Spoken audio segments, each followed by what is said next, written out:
When we as educators teach our students or we want to reach our students, we forget that they're people.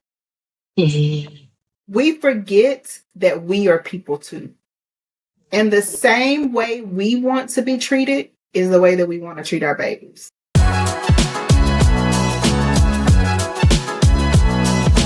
Hello, everyone. Welcome to School After Hours podcast, where we talk about all things related to out-of-school time programming and education. I am your host, Jay Lee, and we are starting the 5th season of this podcast. I'm super excited about the conversations we will have during this season. And to start us off right, we will be discussing the critical role of relationship building when it comes to behavior management. In this episode, education expert Letitia Ware dives into the crucial role of relationship building when it comes to managing behaviors of our students or our youth. She emphasizes the need for establishing strong connections with students, setting the foundation for expectations, and creating individual plans tailored to each student's needs. This episode is a must listen for anyone involved in educational settings, seeking practical strategies for managing student behavior effectively. So, without further ado, let's go ahead and get into it. Hey everyone, we have made it to our interview section of our podcast. So we have Miss Letitia Ware here with us today. We're going to be talking about some things for classroom management, but also how to make these individual plans for these children too, okay? So we can get them all the way together. But before we get into that, we're going to have Miss Letitia go ahead and introduce herself, give us a little bit of background about you so the people can know who you are and what you do. So go ahead and give us that story. I am Letitia Ware. I am the founder and CEO of Minds Under Construction. I'm an education and transformational consultant. I essentially help people reach their highest potential. With educators, I help them build relationships with students so that they can educate them, so that both the teacher and student can thrive, and to help them, have a better school year and have a better classroom environment. What I don't want to see is any classroom teacher who is frustrated, fed up, ready to leave the system, when they came in knowing that they want to create change. They want to help these students and they have a passion for it. I help you continue that passion with building those relationships and helping to build a community within your classroom. Yeah, that's right. Well, thank you for being here with us and sharing your story, but also giving us a little background about yourself. So, as we've come back and we're getting accustomed to everything based on what has gone on in the pandemic, kids coming back into the system, we're getting back into routines. We noticed that we've seen a couple of challenges along the way, not just with student behavior, but also, teachers kind of getting acclimated to the new system as well, right? So my question for you is when we see students, having these moments, that's what I call them, having these moments or these challenges, what should we keep in mind as educators to try to help them deal with what their situation is? First thing I want for us to be able to keep in mind is with everything that you do, you want to show empathy. There are the kids that we deal with on a daily basis. They have seen more hurt, harm, danger than we ever have seen. They are dealing with some things that adults can't deal with.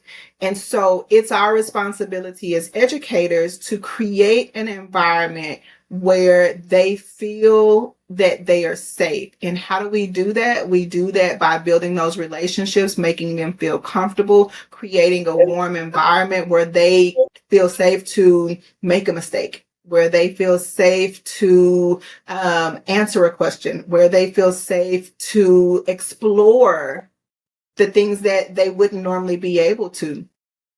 So I want that to be first and foremost, with anything that you do as human beings, we want to be able to show empathy with that. But one of the other things I want you to take into consideration when you are dealing with, I'm going to say those kids, because we always have those kids, the kids that walk in the door and we're like, I'm absent today. Today, when I taught in school my first year, I had a kid who came to school every single day. Oh my gosh, he was that kid for me, right? And one day he was tardy. It was 15 minutes and he hadn't come. I was like, oh, he's absent today. Oh, thank you, Jesus. Thank you, Jesus. This baby is absent today. I ain't got to worry about him. I got to deal with him today. And he showed up maybe 5 minutes later. I was like, where did he come from? But I saw him maybe a year or two after he graduated. He was working at a fast food restaurant that I went by. He said, Miss Ware, you were my favorite teacher. He was like, I would make sure that my mom, if she scheduled me a doctor's appointment, that I made it to your class. And I was just like, I feel bad.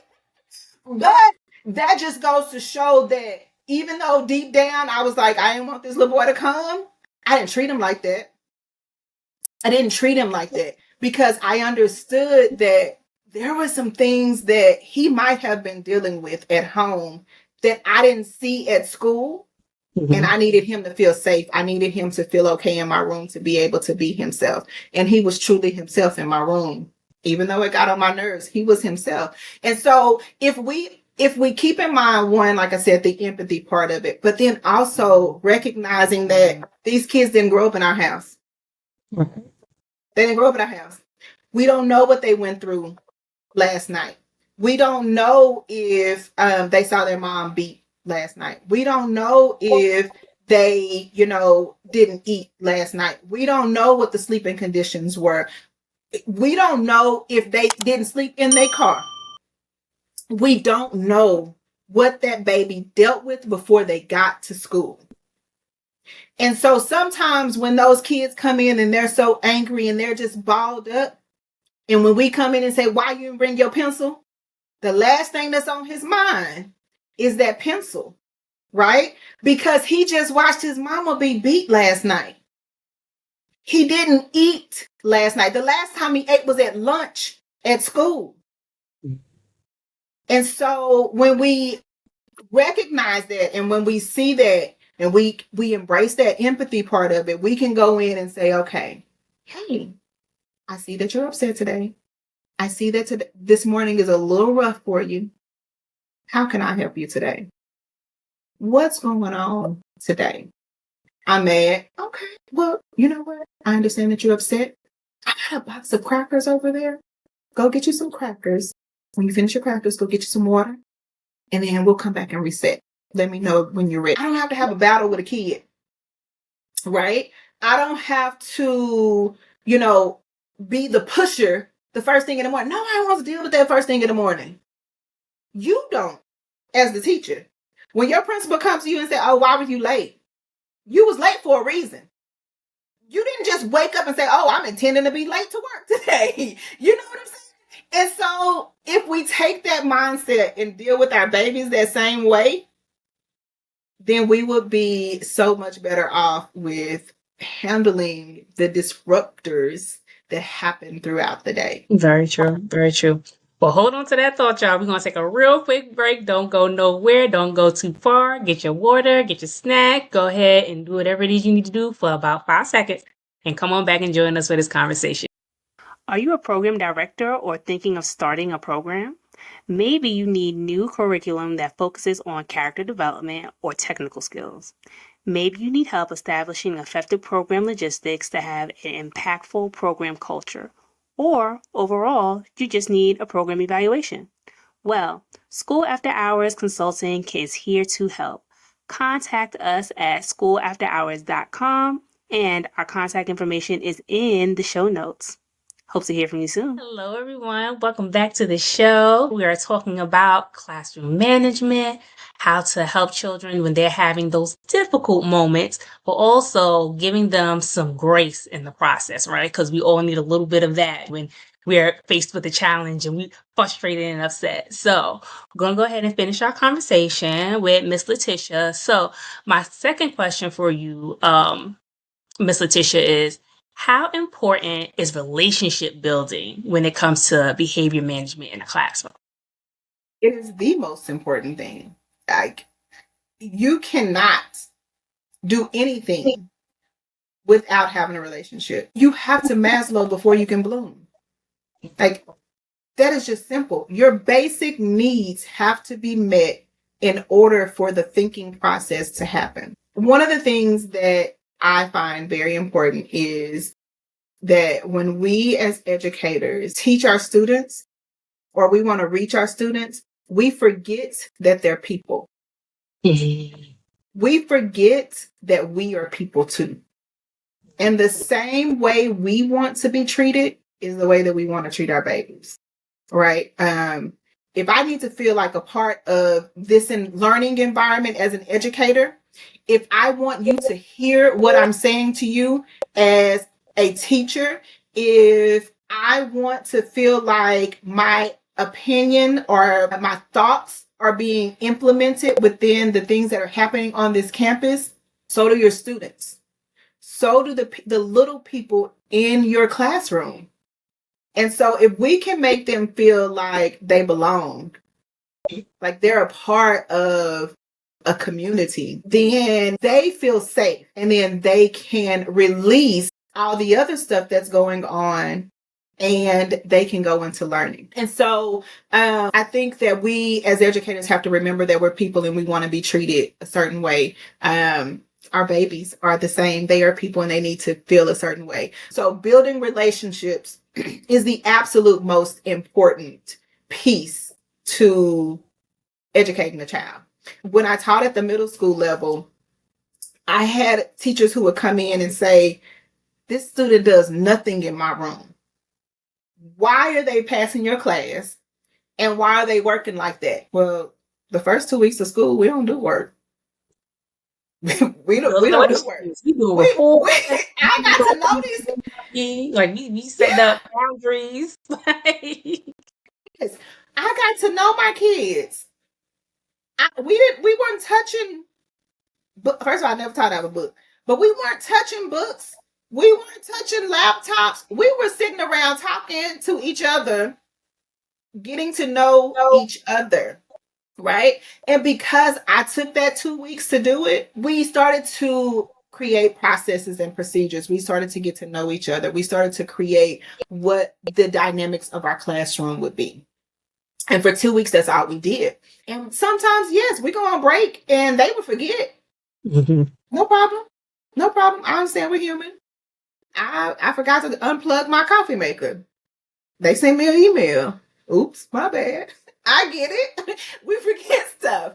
And so we would just practice it again. We just give little nice reminders. Hey, remember what the expectation is in our environment, in our community? Yeah, Ms. Ware. All right, I got it. Okay. And that's just how that would rock. But all of that happened because I put in the work at the front end. And yes, I had to remind them. Yes, I had students who would try to buck the system. But because I put in the work, it wasn't as difficult as it would be if I didn't. Right. If you haven't put in the work to have those relationships with those kids, then you can't walk up to a 6-foot boy who's getting ready to fight and stop anything because they don't know that you're the safe place. Right. They don't know that you have their best interest at heart because you haven't put in the work. But as soon as you do, it becomes a point of, all right, I know Ms. Ware is here. I know the respect level I have for her. I know that what we're not going to do is do anything that's going to make her upset. The kids, they really just want to please you. They want the expectations, but they don't know it. They don't want you to tell them what to do, but they want you to suggest it. You know, I get it. They're teenagers. They are completely in a whole different realm of life, right? Yeah. But if you have that relationship with them and you reach out and touch them at the very beginning, it makes it so much easier. So that brings me to my next question for you, which is, when is it good to implement individual plans for students when you're talking about building those relationships? And once you have a rapport with them, kind of get them at a place where you're combining like social skills with academic skills to kind of make them stronger as individuals. When do you start to put those together? And what are some key elements to put in those things? Start from day one. Because we know that when we do our 504s, when we do our arts, the very first thing that happens is you have to have an observation.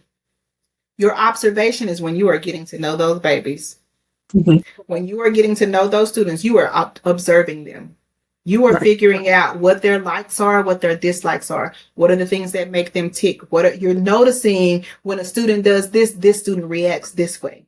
When I say this or when I do use this tone, this student does this. And then once you've done your observation period, just like when you have your IEPs and your 504 meetings, now we need to get parent input. Okay. Now that goes when you call in a parent and saying, hey, here's what I'm observing over in the classroom. I'm wanting to know, is this something that you're seeing at home? If Mm-hmm. not, how can I best help your baby to Mm-hmm. be successful in my classroom? And we involve the parents, right? Now you've made a connection with the student. Now you've called the parent and you've said, hey, I want to know how I can help your baby. I want to know, what's your advice? Mm-hmm. What are some things that I can do? And if you are observing this at home, how can we team up to Mm-hmm. ensure that we stop this behavior or that we continue the behavior, if it's something good, or that we teach and educate the child on Mm-hmm. something. How do we become a team? How can we collaborate together to make that happen? Right? So then you have your observation, you have your parent input, and so now you're going to use data. When you get ready to transition, how are those students behaving? Right? If this student gets upset easily during transition, or he's upset because he can't finish what we're doing right now, when I've just said, hey, we're going to close our book. If he gets upset during the transition process, then I need to figure out, what do I need to do to help him? That's data, right? If you know that when you're coming back from lunch, your class is rowdy in elementary, because it happens, right? You know that your class is rowdy. What are some things that you can implement on the way from lunch to the classroom to Mm-hmm. help with the rowdiness, right? That's data. So you're gathering all this data about what's happening in the classroom and what you're seeing. How many times does this student say, can I go to the restroom? Can I go to the restroom? And then at what part of the day are they saying, can I go to the restroom? Are they saying it every day during math class? Are they saying it every day when they know you're going to call on them to read? Do they have a stomach ache when it's time to take a test? Right? So those are things that we want to collect data on. What am I seeing? Because in order to build this individual plan for students, we have got to look at it in a holistic approach. We cannot just say, well, they failed this test. Okay. Yes, they failed this test. What happened the day before that test happened? The week prior, when you were teaching this, what was going on? Were they paying attention?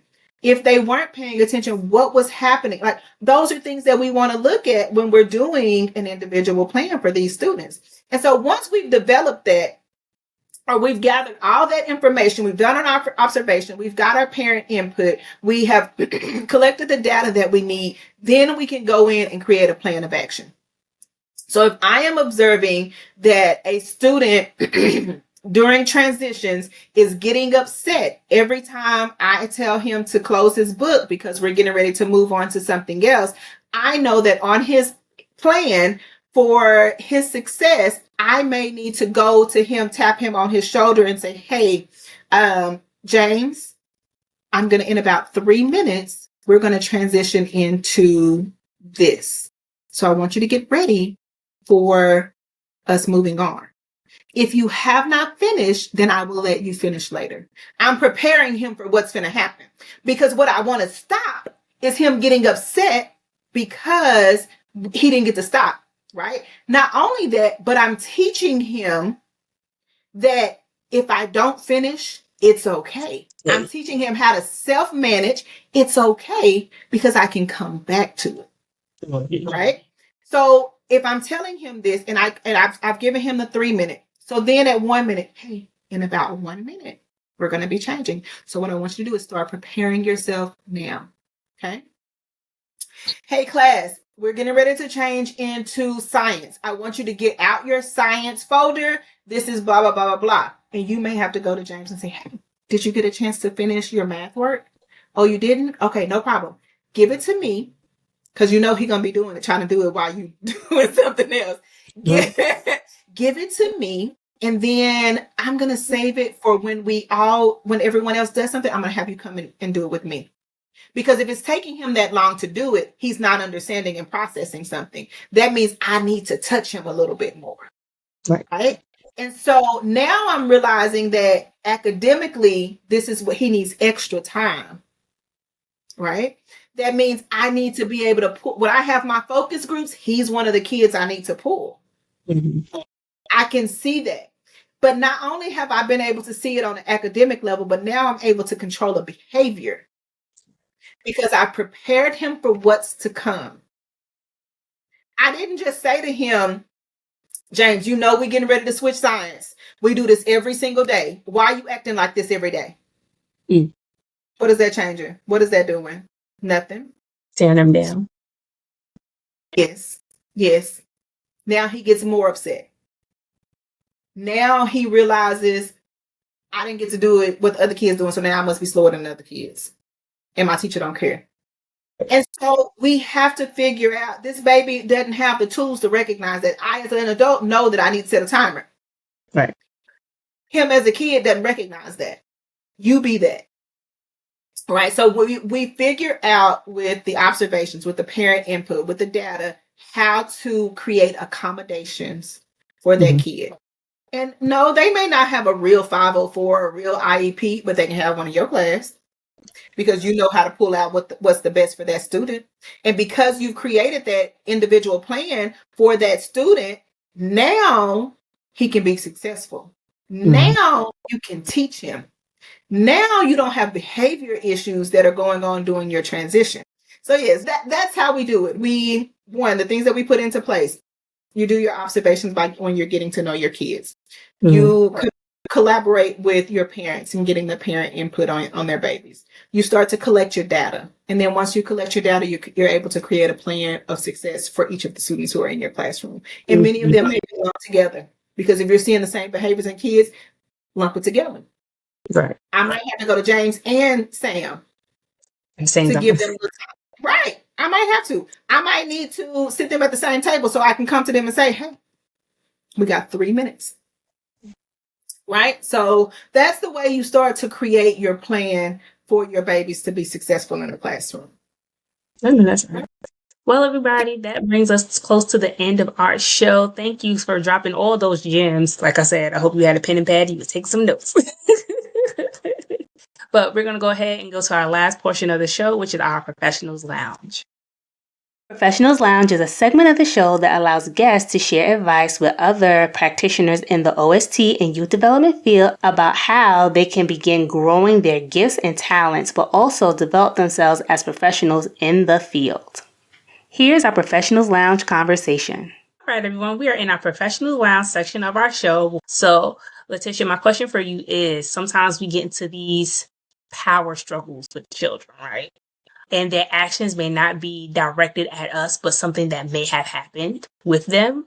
So in that process, what can we do to not take it personal, but also not internalize what has happened with that child? That's a really good question. One of the things that I think about is I'm never going to argue with my son. That little 8-year-old, he can be a handful, but I'm not going to argue with him. Why am I not going to argue with him? I'm his mama. What I say is what we're going to do. I'm not trying to be the fun police. I'm not trying to make you upset, or I'm not trying to go against what it is that you want. I'm here to love you. I'm here for your safety. I'm here to make sure that you are okay. right? And so if we take that into the classroom and we realize that everyone has bad days, everyone has a bad day, we have to take that into consideration. And then realize that, again, they don't have the tools because they're kids. Realize that the traumas that they've dealt with at home are sometimes greater than anything that we've seen as adults. Realize that they're just little people trying to make it. And I don't care what age group you teach. I am currently working with college students, and it is the same. They will say something and do something, and I have to say, oh, so here's how we're going to respond to this. And here is how this happens. Because what I recognize is you've never dealt with me and I've never dealt with you. Not only that, you may not be used to the expectations that I have. The other person that you worked with, the other teacher that they just came from, they're switching classes, may not have the same expectations. And so when we start to build those relationships, when we start to put processes and procedures in the classroom, it really starts to help the classroom management so much more than you could ever think of. It helps them to recognize, one, we're good. I know what we're doing on a regular basis. If I'm upset about something, I know that I can go and talk to my teacher. And if I've said something that's wrong, I want us to be, as educators, as the teacher, as the responsible adults in the room, when we mess up, let's make it public. When we do something that we shouldn't have done in our classroom, because sometimes we have bad days, right? And sometimes we get snappy with our kids on our bad days. We do. I've seen it. I've done it. To where we wouldn't have said something or we wouldn't have used that tone any other day. And so whenever I do use a tone that I shouldn't use, or whenever I say something that probably was a little mean, I can go in and say, you know what, hey, Tyrone, Miss Ware was wrong. I was out of line. I apologize for the way that I said that. I apologize if that hurt you. I apologize if anything that I said was something that you found offensive. Moving forward, I will not do that. I promise to be the same person to you every day. Okay. And then once you've done that, now they see, okay, I need to do that. Remember, I talked about the modeling what you expect.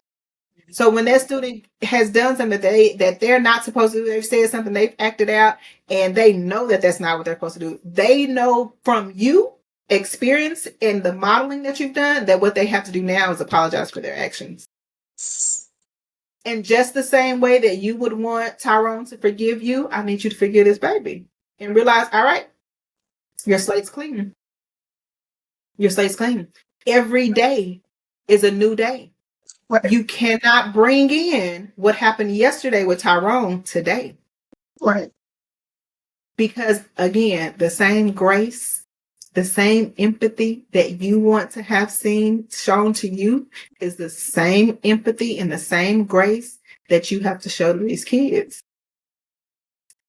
You don't like it when your administrator holds over your head or continues to bring up the fact that you didn't do your lesson plan on time. And so now that you didn't do your lesson plan on time for 3 weeks, now you have to go through an entire coaching process because you forgot to do your lesson plan. You don't like that. You do not like it. Even though you know that that's the rules and that's that's the way it goes. Like, that's just the process and the procedures that are in place. When you didn't do your lesson plan, now you have to have one-on-ones with your principal. You know that, but you don't like it. So that does not say that the kid does not have the consequences based off of their actions. But what we have to teach them is when you do these actions, you have to deal with the consequences. But then at the same time, you've got to make amends. Exactly. Well, thank you so much for sharing all this good information. So if anybody wants to get in touch with you to reach out to you for your services, how would they do that? Yes, yes, definitely. So again, the name of my company is Minds Under Construction. You can email me at hello@letitiaware.com, or you can find me on Facebook with under Minds Under Construction, or you can give me a call for any type of consultations, and that is at 682-392-0537. That email address again is hello@letitiaware.com. Well, everyone, that brings us to the end of our show. If you liked what you heard and you enjoyed our conversation, make sure that you're following us on YouTube, but also hit that like button so we know what you are enjoying. You can also find us on other podcast platforms like Apple Podcasts, Spotify, and Google Podcasts if you want to listen to our audio version as well. To get more behind the scenes stuff, make sure that you're following us on our social media accounts, Instagram and Facebook at School After Hours. Well, that's all I have for today. In the words of Mr. Arthur Ashe, start where you are, use what you have, do what you can. Until next time, y'all. Bye-bye.